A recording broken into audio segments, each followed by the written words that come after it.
you like Spinosauruses? No, not you. Shoo, get out of here, vermin. Well, now that it's gone, what I meant was, do you like robot Spinosauruses? Well, if so, you're in luck, because in this video, I'm going to be showing you how I turned this old toy dinosaur, along with some scraps of cardboard, a few pieces of card, a bit of hot glue, and a few beads here and there, into an epic SLAUGHTERSPINE from Horizon Zero Dawn's sequel, Forbidden West. First, I made a few adjustments to the dinosaur toy, which surprisingly meant removing the SLAUGHTERSPINE's spine. I sawed it off in a nice clean cut, and removed the rest off camera. Now that I had a spineless Spinosaurus, I needed to remove his head at the neck, because his posture was too Godzilla-like. Oh no, not you too. Shoo! I then proceeded with the decapitation, and made sure to keep the head.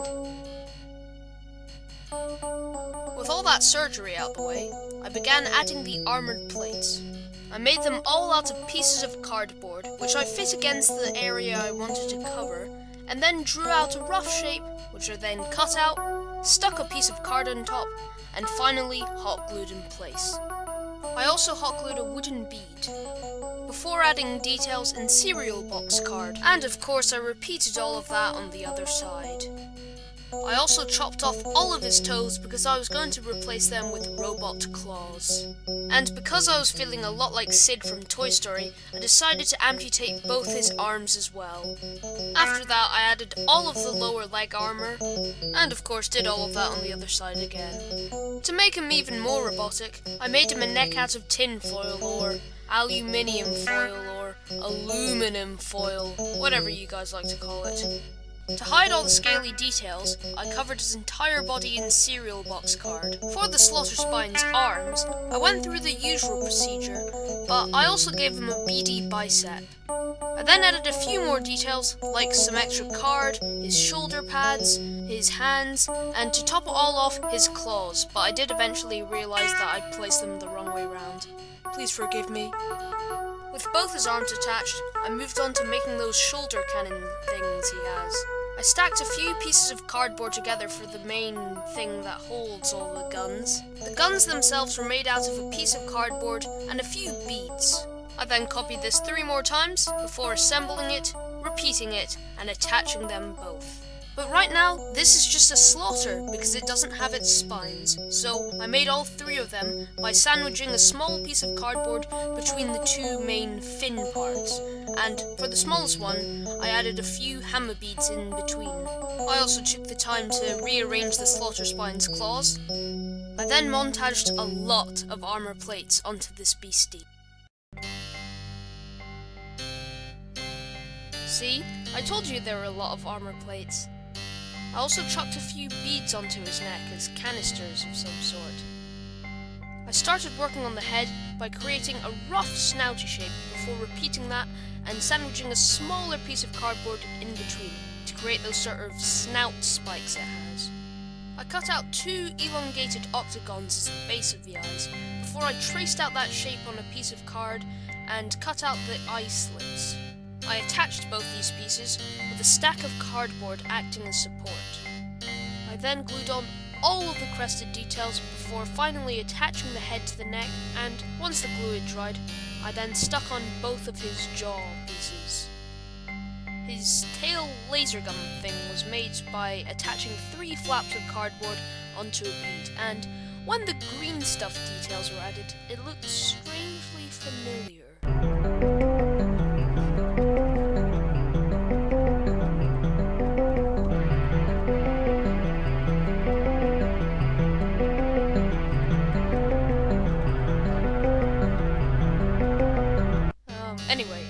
Once the tail was attached, it finally balanced this thing out and it could stand on its own 2 legs. I then added a few finishing touches in green stuff putty, such as carving a bunch of lines into a lump of it until I achieved an exposed wiring effect. But, with all that done, he was finally ready to paint. As a base layer, I covered the entire thing with black gesso, my go-to primer. I then painted most of the armor panels in Vallejo's white. I then hit the tummy area and a few armor panels here and there with a mix of Game Color's somber grey and Vallejo's black. I applied a layer of Vallejo's natural steel onto the obvious metallic areas. I then applied a black wash so subtle that it's almost invisible to the human eye. But nevertheless, I did highlight things up again with the following paints. Because of how vibrant and colourful this thing was looking, I hit a few armour panels with a layer of Vallejo's red, but made sure it was quite thin so a little bit of the black showed through. Then mixed the red with Vallejo's amaranth red, and applied this to a few of the other armoured panels. And then a coat of Army Painter's tanned flesh. I don't even know why I have that paint, to be honest. All the colourful bits were dulled down with a wash of Agrac's Earthshade, and I added a few highlights. I painted all of the exposed machine muscle with Vallejo's copper. I then washed the machine muscle in some of Game Color's sepia ink. I then painted in all the little colourful details, like the yellow neck canisters, the green orbs on his arms, and a few orange accents on his laser tail. With all that done, the only thing I had to do was paint his glowing red eyes.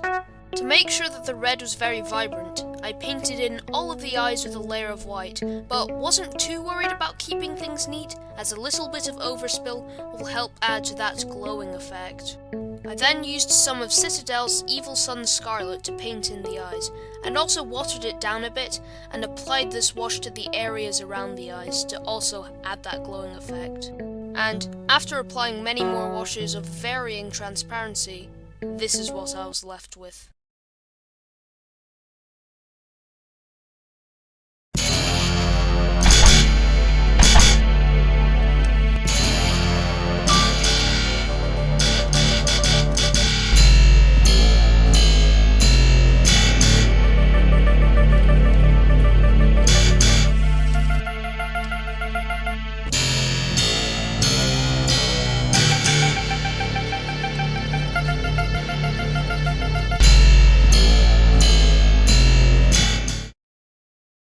So here he is, the finished SLAUGHTERSPINE.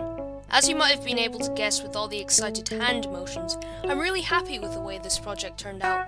It took a lot of time and effort, and the worst part that I didn't show on camera was covering up all the corrugation of the cardboard, which took forever.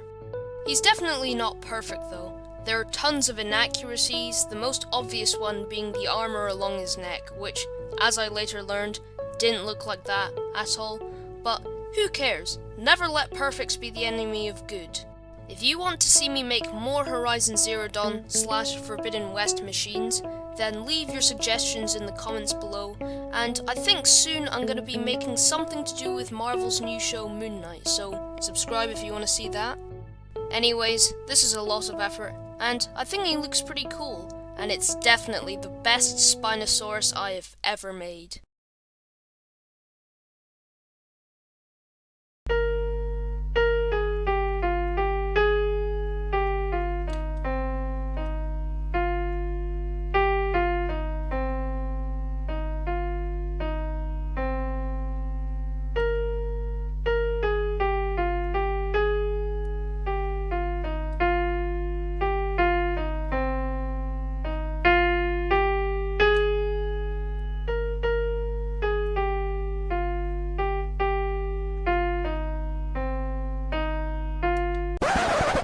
Are you hijacking my outro?